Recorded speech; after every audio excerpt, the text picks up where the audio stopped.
All right, now that you have wedged your clay and it's air bubble free, what we're going to do is go over the pinch method now. So I have a small piece of the clay that I've just wedged. The other piece is in a bag so it doesn't dry out. This clay we're going to turn into what's called a pinch pot. This is pretty much the most basic way of manipulating the clay. It's a really fast way to open up the clay into a vessel. And so let's get into it. So I have formed it into a ball. You can roll it, you can pack it, you can use your hands to slap it into place, whatever you're comfortable with.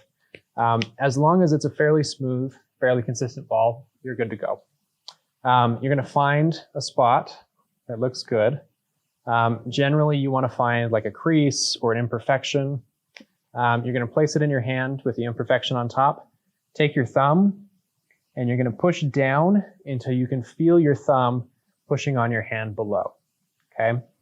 Now that's going to take some practice to get used to. You don't want to push it too hard because it'll go straight through the bottom and then you'll have to start over. And you don't want to push too soft because then you have too much clay on the bottom. Okay. Now, once your thumb is in there, we're going to take it and we're going to twist the ball of clay around your thumb. Okay. Now this is kind of a two-part cooperation between your hands. So you're turning the clay with your one hand and using your thumb on your other to kind of push out the middle. Okay. Now, once we've opened it enough to get a couple more fingers in, you can switch fingers. So instead of using your thumb, you can use your index and middle finger.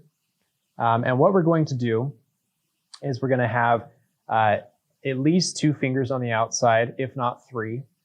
Your thumb is going to be in the center. And then what you're going to do is you're going to do little pinchies. Okay. So thumb in the middle, fingers on the outside. You're going to do some little pinchies. Now, you're not just strangling it. You're not pinching it hard enough to like break through the clay.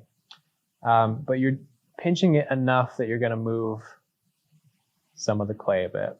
Okay. Now you'll notice I've got some ridges that have started to build up on the outside.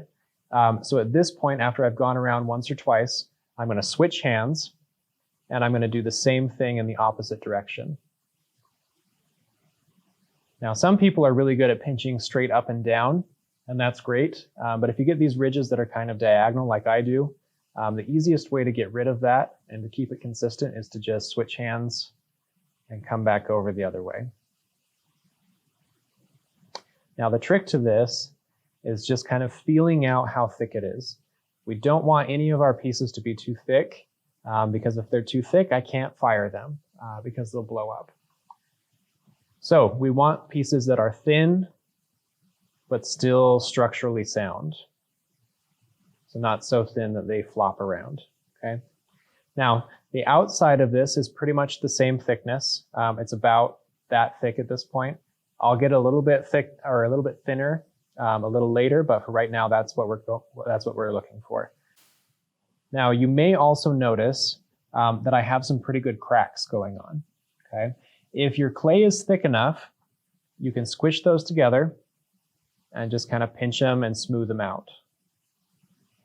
If you've been working on your piece for too long, it may dry out too fast for you to do this. If that's the case, we have 2 options.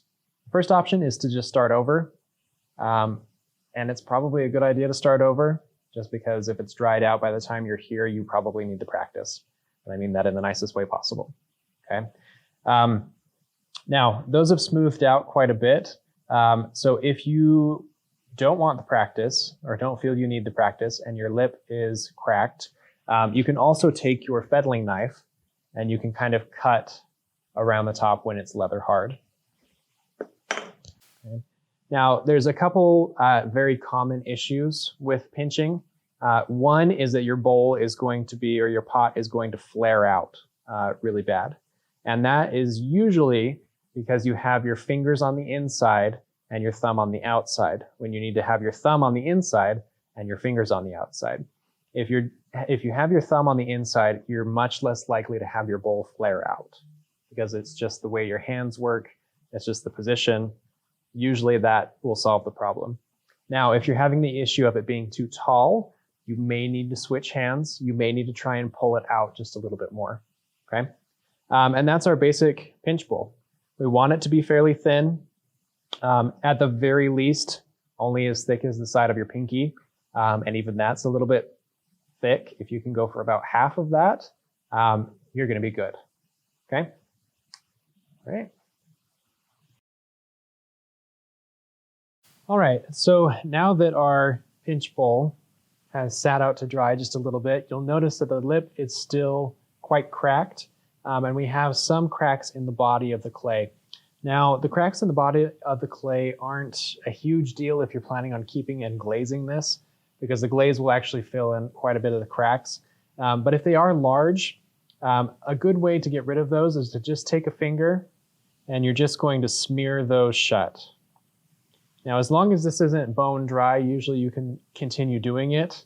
The time that you don't want to do this is if you're still going to continue pinching it.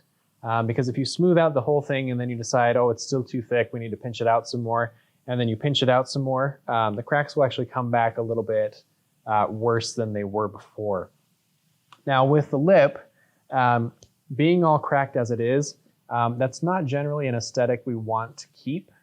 And it's kind of sometimes hard to pinch all of those back together and make it completely smooth. So in this case, what we're going to do is we're going to take a fettling knife and we're going to hold it in our fingers like this and be able to put your thumb up against the blade like this. Now, as you cut into it, you're going to use your thumb to support and kind of pull that blade across the clay, kind of like an old person peels an orange. And you can see as we go across, nice and careful, I'm cutting off quite a bit of clay. So you want to be able to make your pieces slightly bigger than you need to kind of remedy that. But you can see you got a nice clean cut all the way around. You do want to smooth this out. Please don't leave it as a 90-degree sharp cut, because once it dries and is fired and turns to glass, it is an extremely sharp corner and something that you just don't want. So you can easily take your fingers and just pinch that shut or slide them across just to kind of smooth out that lip. And it only takes a few seconds, as you can see. Now, if you want it smoother than that, you can take your throwing sponge and you're going to wet it just slightly, and then you're just going to run it along the top nice and gently. You don't want to manipulate the piece too much at this point because you will get more cracking as you kind of flex it. This stage of clay is called leather hard, which means that you can still manipulate it a little bit. You can still bend it slightly, but it's not really going to take a fingerprint. It's not going to smush as much as it normally would. And there you go.